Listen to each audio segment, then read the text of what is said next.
So we've all heard the saying, in order to build wealth, climb the economic ladder and build our dream life, all we need to do is work hard and save.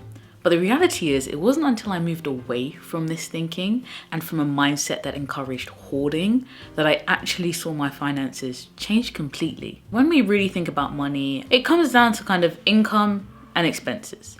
But the reality is, when you spend all of your time trying to reduce your expenses, and more importantly, you put an emphasis on savings, you can actually start to hinder your progress and your movement forward financially. And in this video, I want to explain the ways that may be holding you back and keeping you broke in the way it was doing to me. So let's just get into it. So the first way that savings may actually be keeping you broke is by stopping you investing in your earning potential. And perhaps all of us have had a job where we've got enough to save and put some money to a side, and we start to see that kind of growing, even if it's by hundreds, even if it's by thousands, tens of thousands, whatever it is. And now you become quite attached to that money, right? Like, it feels comfortable, it feels safe, and it feels actually like progress. But the issue becomes is when you become fearful of using any of that money, any of the money that you now have access to help build and develop yourself. I know that once upon a time, I would never have spent thousands, maybe even hundreds on a course or anything like that to help develop my skills, or even investing in consultations. I recently spent a few thousand on a course and a few hundred on a 1 hour session. I couldn't have imagined doing that before. And yet the payoff from those sessions and from that course are unmatched in terms of what it's done for me, my knowledge of the industry, my knowledge of what I'm trying to do, especially here on YouTube, but also in my professional career. And it's so interesting because we have no issue going to university and spending thousands every year. Like, I think it's 9,000 in the UK at the moment. And yet, when you are faced with an expert, somebody who has, gone through the path that you want to, whether it be your professional career in tech, whether it be social media, whether it be YouTube, whether it be, whatever the career is or whatever your earning path looks like, whether it be setting up a business, you won't invest in that. And yet he was happy to give thousands and thousands to professors who, a lot of the time, teaching you things from PowerPoint slides and textbooks. And some had real world experience, which were great and you could tell and it was enriching, and others didn't. But investing in your earning potential doesn't just look like knowledge. It actually also looks like equipment. So for whatever it is that you are doing for, your work and for your earning pathway, the equipment that you use is often fundamental in moving you forward. So if you're not spending money on, say, a new laptop, despite the fact that the one you have is about 10 years old and is so slow, and every time you try to do something, each click is taking 10 hours, and you thought about throwing it at the wall 50 times. You now have an issue because you're wasting precious time that you could be spending on the actual work that you're trying to do that will, yield the results and the money that you want. So the second way that saving may be keeping you broke is that it's stopping you from investing in your self-improvement. Consider yourself as a business just for one moment. You are a business entity. It would be hard for you not to advocate for investing back into that business, right? From using the money that you've got, that you've built up, that you've generated to enrich your business, right? To make sure that take it to the next level. And yet it seems alien sometimes to us to do that for ourselves in order to flourish and see the results we want. Prime examples are things like gym and even a PT, right? Like, sometimes when I'm feeling like I need a little bit of a push, I go back to my PT, even if it's just for a few weeks, just to get myself back in the swing of things. Right? Or perhaps you've never been to the gym before and you're confused and you don't want to spend money on a program or a PT. Yet the payoff of having that program or that PT and that comfort that you'll have in the gym, or that discipline that you're able to build around a program and around sessions, what would be the payoff of you being in better shape physically, right? Like, physically you are stronger, you are healthier, your body moves better, and how will that enrich your life and your earning potential again?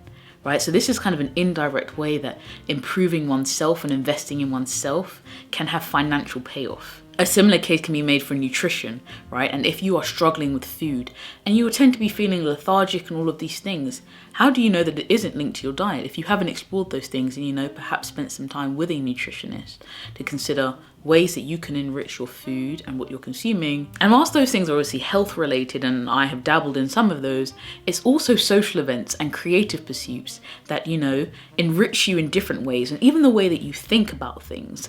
And like me starting painting and the way that I look at things in detail, and how that has improved even my video quality, it's improved, just the way that I do things at work, in my professional career, in tech. Like, How can all of the things that you are doing to improve yourself, right, and enrich yourself have implications on your earning potential? So the next and perhaps most obvious thing is by focusing so much on savings, you don't invest in any tangible assets.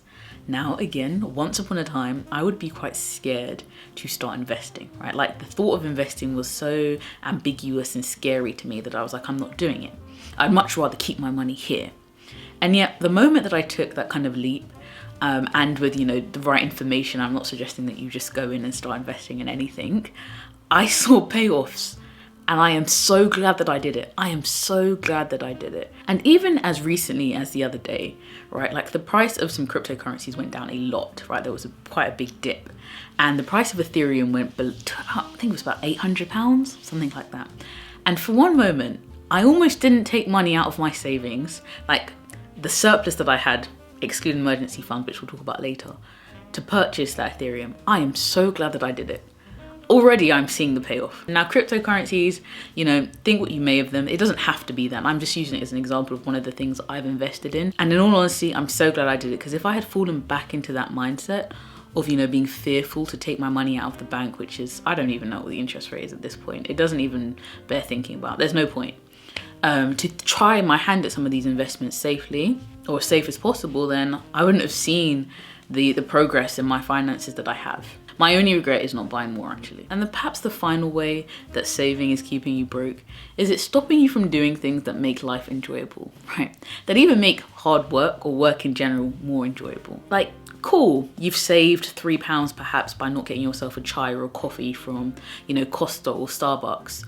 But if that coffee or that chai was going to make 3 hours of deep work more enjoyable, and whatever, your pursuit is, was it really worth the trade-off for the £3 that's now in your account? These are the kind of thoughts that you have in your mind, and you realize, actually, there are small things in life like that, like coffee, that help me and make me feel good, and it tastes delicious, and, makes whatever experience I'm having more enjoyable. And there's even larger things. Like right now I keep looking out there, because if you saw the view, which I will show you, you'll understand why.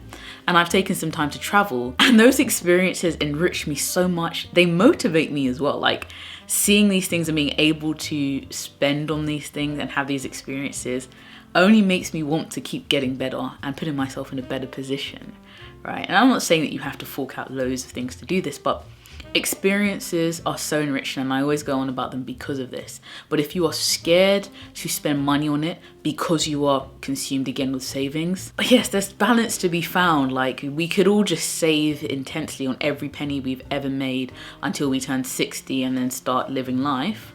Or you can kind of find some sort of balance between savings, between earning potential, between investing, and between enjoying life, right? Because I kind of want to enjoy life also whilst I'm still like young, I'll wrap this up by saying one piece of advice I would give you, and which I have taken on, is to make sure that you have an emergency fund, right? Like, this video is not to suggest that saving is not a useful thing to do, or even a smart thing to do, because that would be setting a lot of us up for failure, right? But once you have an amount of money that you need to, say, live for the next 3 months, if something happened, for the next 3 to 6 months, you were okay, and you have that money saved there, sitting there, that's not touched, that's not the money we use for the investments and all that stuff. That's cool, you have your safety net. Beyond that, then, be free and more open to using your money to enrich your life, enrich your earning potential, and all of these things, right? And instead of thinking that, oh my God, I have to hold on to it all the time, otherwise who knows what's going to happen. And that's it. But if you've got this far, then you'll definitely enjoy this video here, or this video here, where I continue talking about money and the things that I had to unlearn in order to get me further in my financial journey.